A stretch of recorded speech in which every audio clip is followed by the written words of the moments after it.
Good day, everyone. Would like to thank, first of all, the Association of Animal Breeders of Estonia for the invitation on participating of this, giving this seminar.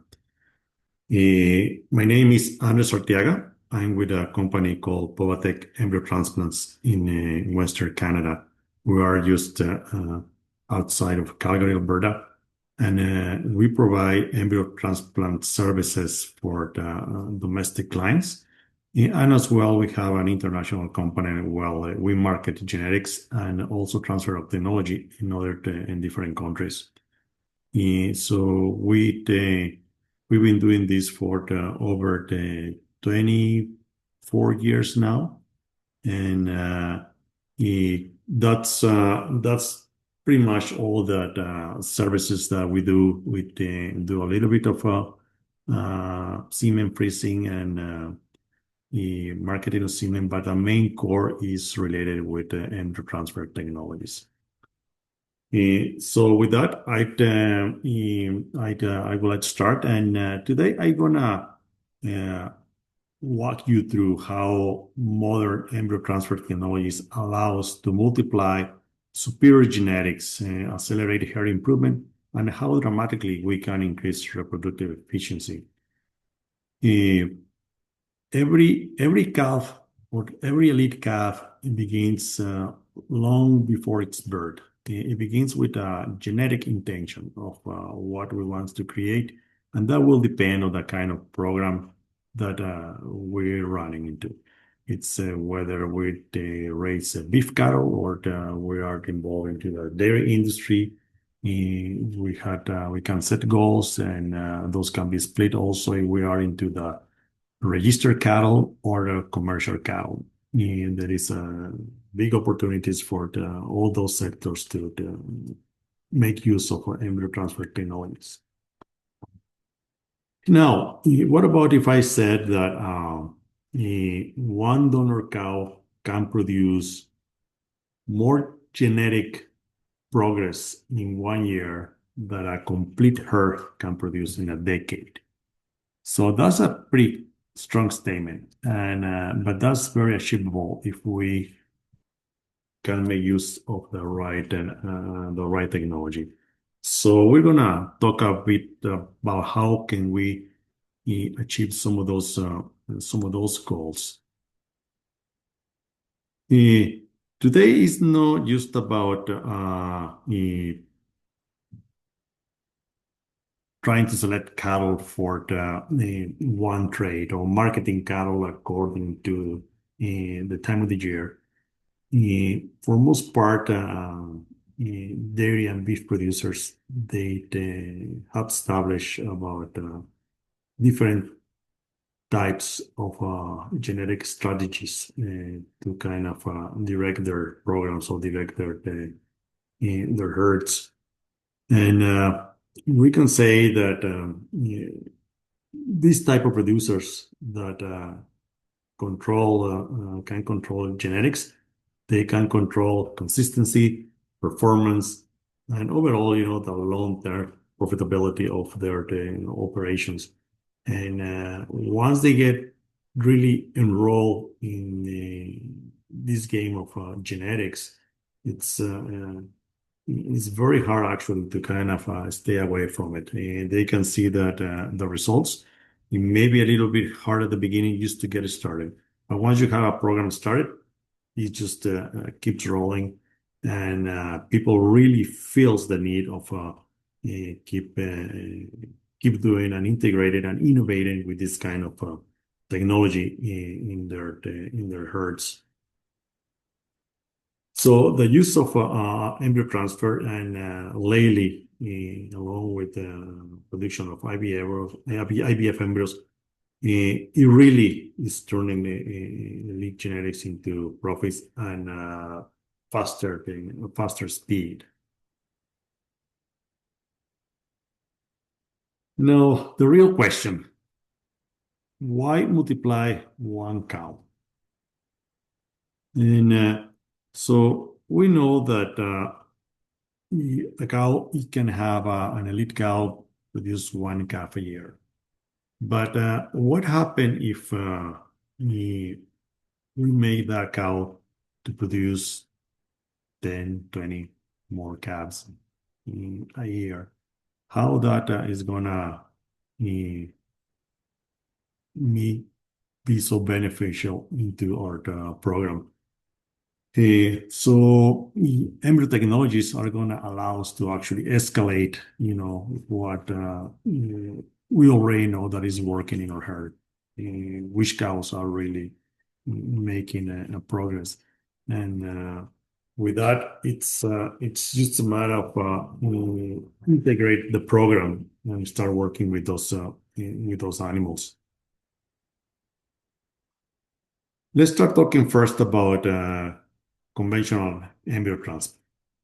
Embryo transplant has been there for so many years, so it's not really a new technology. It's been some new changes, but it became commercially available since the early 70s. And basically, what it is that we'll have to stimulate a cow with hormones, make it to produce some more follicles, and consequently, hopefully, more ovulations, and that may turn into more embryos. It will require a person that knows how to AI cows, artificial inseminate cows, and the whole program from the start to the end is around 60 days, depends on the protocols that are using. And after the cows are inseminated, 7 days later, the embryos can be collected.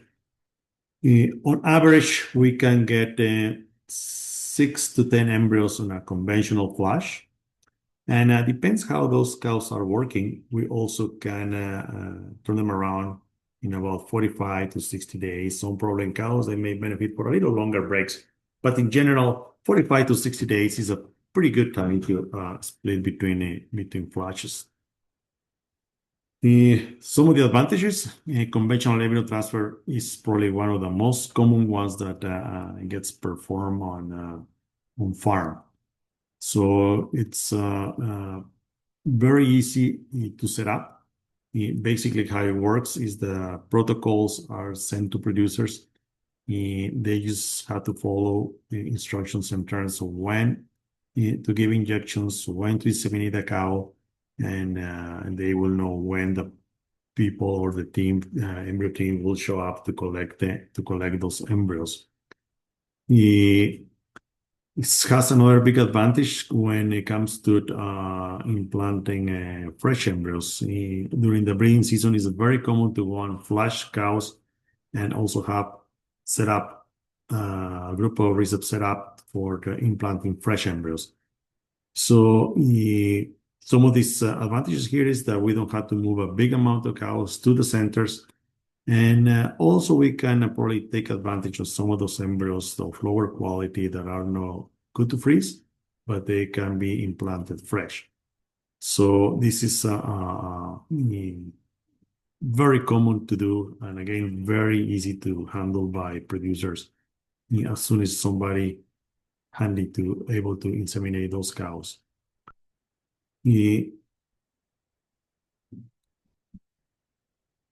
This can be done mainly for seed stock producers.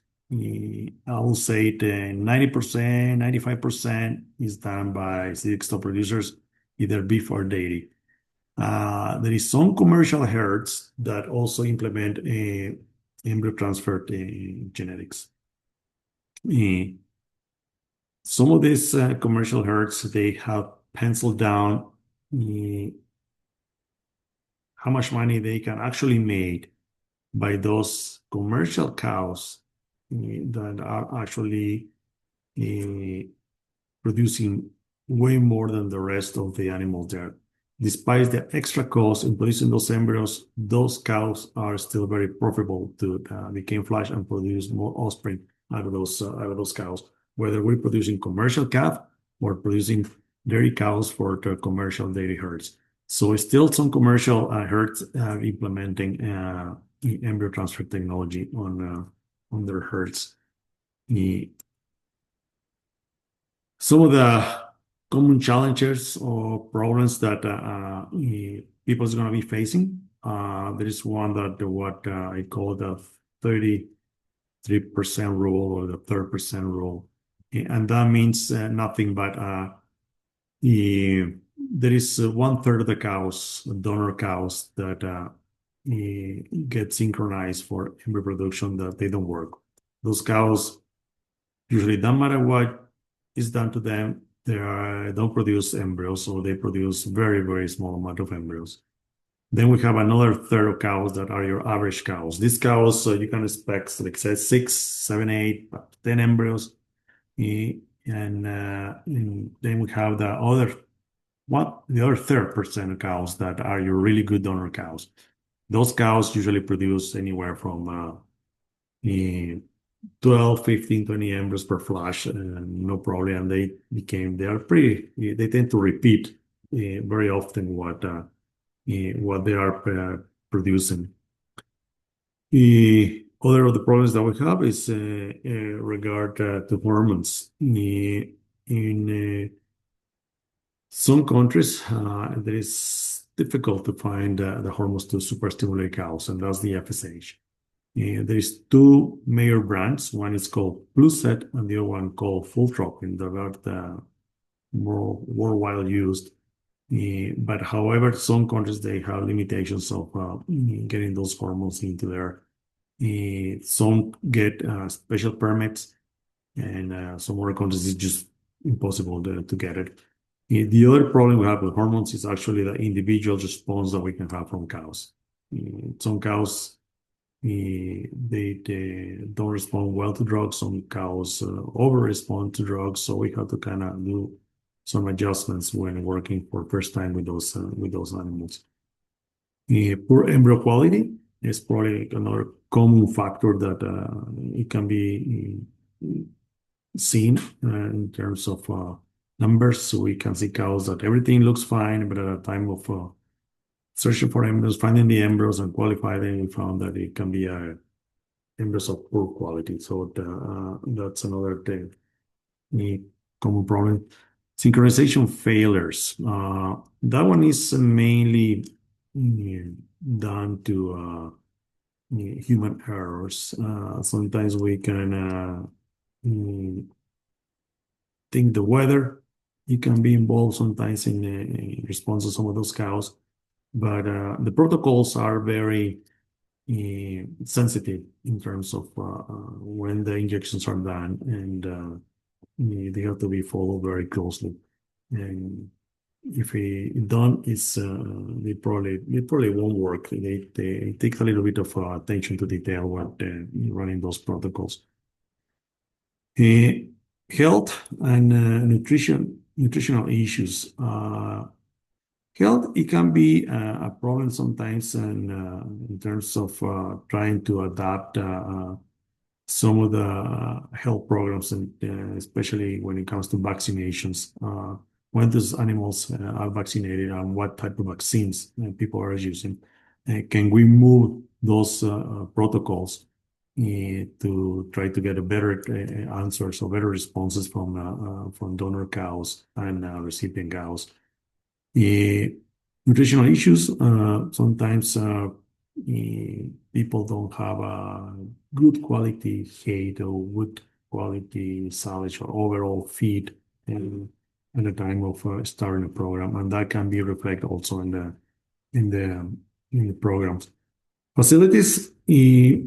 Over time, people realize that facilities are important when it comes to flush cows and put embryos. It's if the operator is not very comfortable and doesn't feel very safe, and the animals are running under stress because of the facilities, that also is a big factor that can reflect into your results.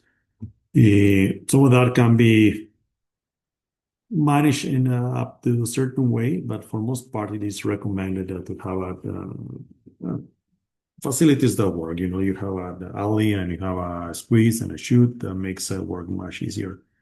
Weather, it can be another problem, whether if it's happening at the time of collecting the cows or putting the embryos, or actually around when the embryos were implanted or the cow's going to be flushed. Let's say extreme cold weather or extreme heat weather can also reflect on your pregnancy rates. Now about IVF embryos. This is a little bit more complex process to produce embryos, but I'm going to keep it very simple.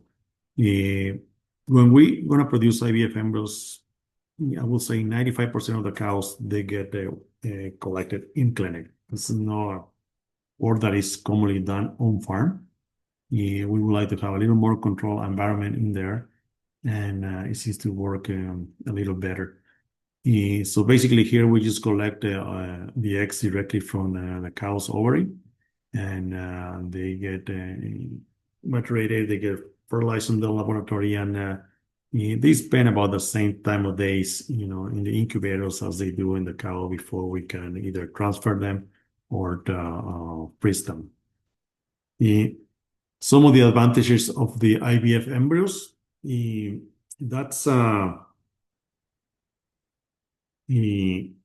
process that can be done every 2 weeks.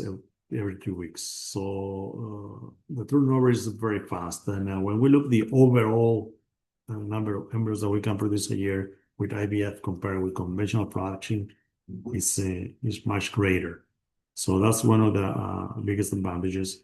Another advantage that we have is that the use of sex semen. Sex semen doesn't work very good under the conventional embryo production. So if we try to produce sex embryos with sex semen, the better way to go is through IVF systems. Very expensive semen or very rare semen, also IVF may be a better option. Kind of reduce the risk of through one expensive stroke in a cow that they may don't work, or they may produce a small amount of embryos. Another big advantage, and I think it's one of the why people do more IVF embryos, is the fact that we can collect embryos on pregnant cows. It's nice to see the cow having a calf every year, and if we can do that, that's something that is very encouraging for producers. On the past, before IVF, we used to keep cows open for a full year. And all those cows, they became pretty fat. Sometimes hard to get them back in calf. And that's just because it's a little difficult sometimes to control the feed intake. So once we get those cows pregnant and we can produce a few more embryos through IVF, that's a pretty big point in favor of this technology. Another one of the disadvantages that we see with IVF probably it will be mainly the fact that pregnancy rates are not as consistent and probably not as good as conventional embryos. Some days we can see those embryos that are as good as conventional. Sometimes they are not. So there is that variation on IVF embryos up to now. They vary from results from lab to lab, with some labs producing probably a little more consistent embryos than other ones, but still a lot of work to do there to kind of get to the same point of pregnancy rates with IVF embryos when compared with conventional embryos. Although some labs, there's not many, they're kind of getting pretty close to some of those results.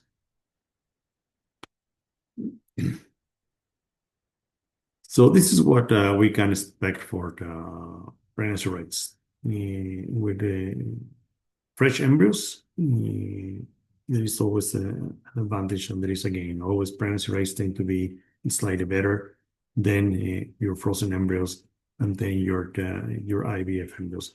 So those are a little bit in the lower side of the results when we deal with them.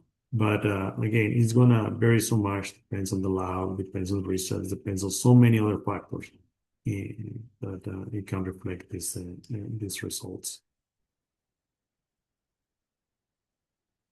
Now, what to do embryo transfer? What is going to be the benefit in here? And this is what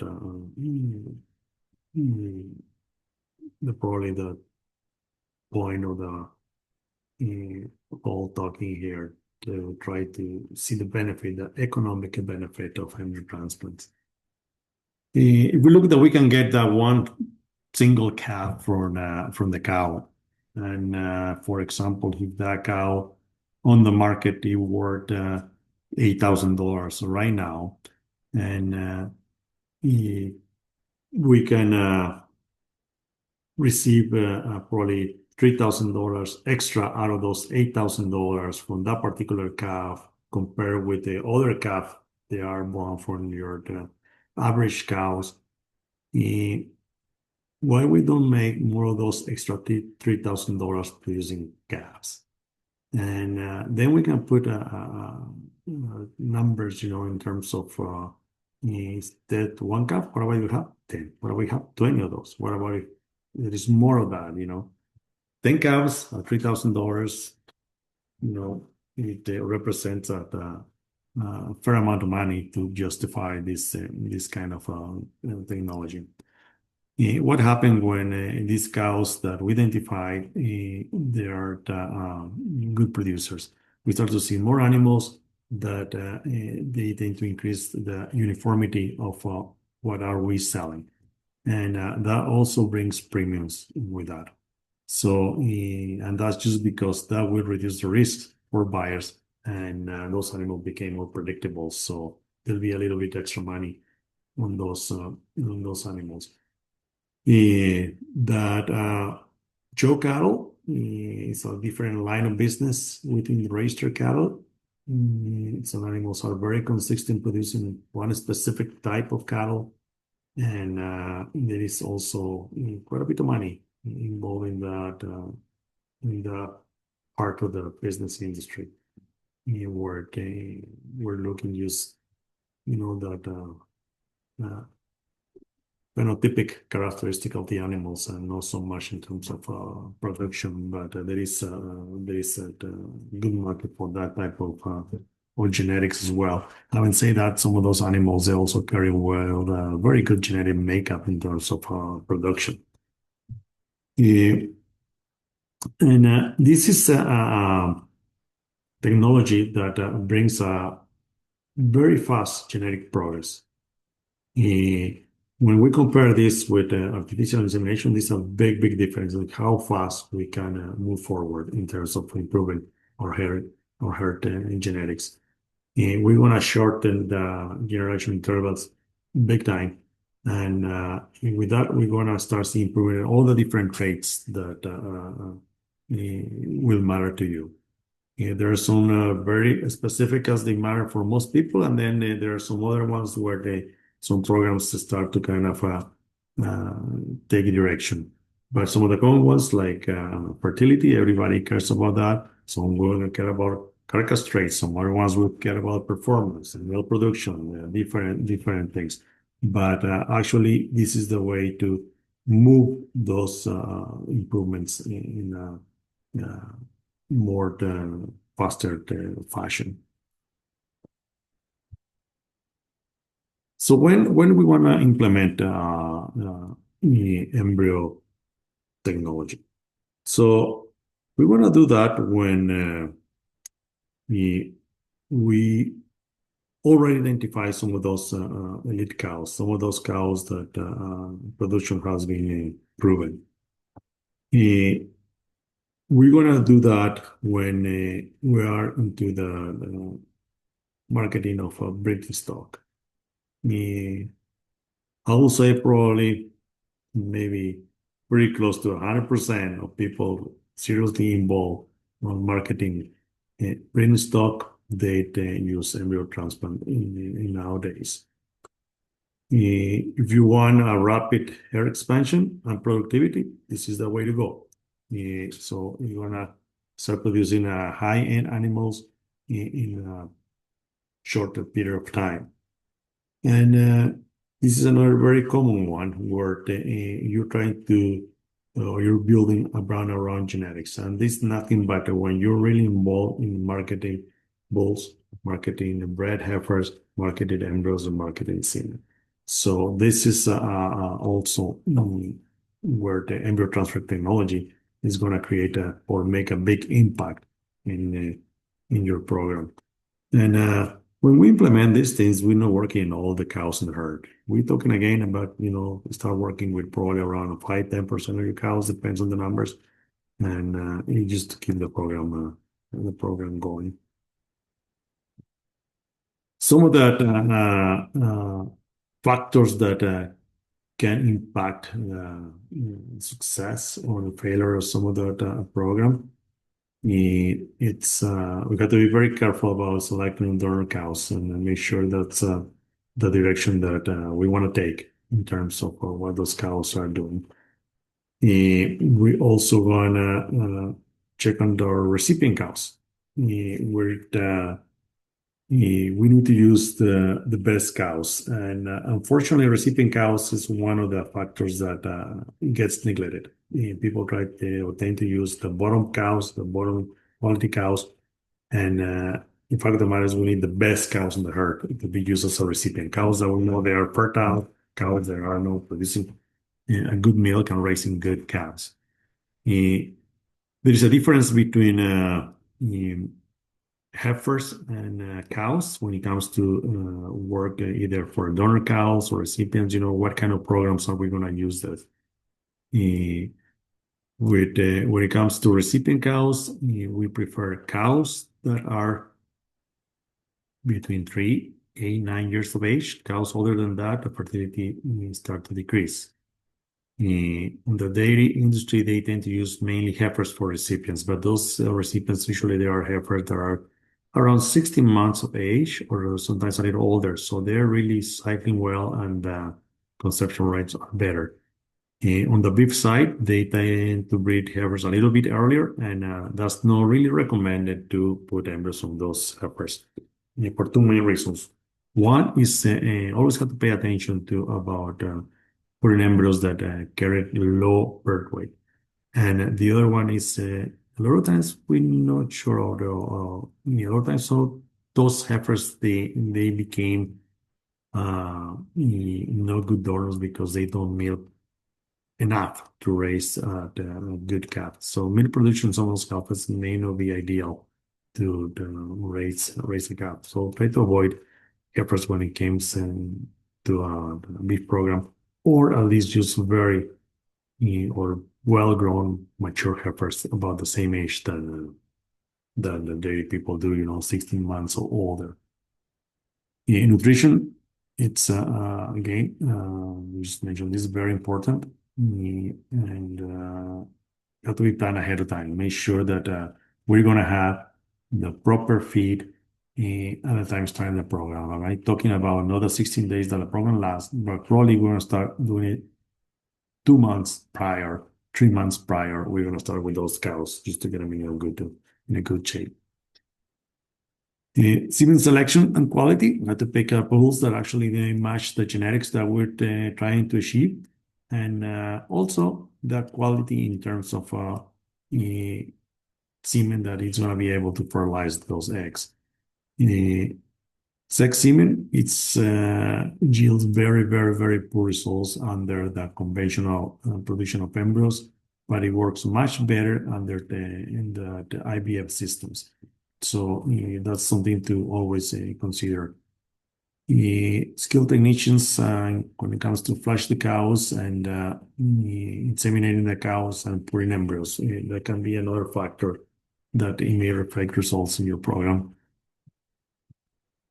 Good herd health program, that's going to be focused mainly again on, I want to emphasize this, the vaccines. The vaccines, especially for when we're using modified live viruses against the BVD, IVR, we have to pay attention to those.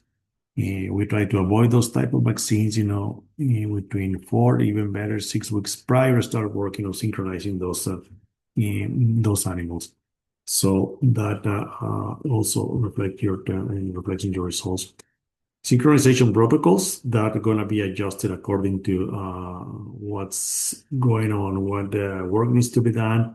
For most part, most synchronization protocols were good under the fact that management is done properly.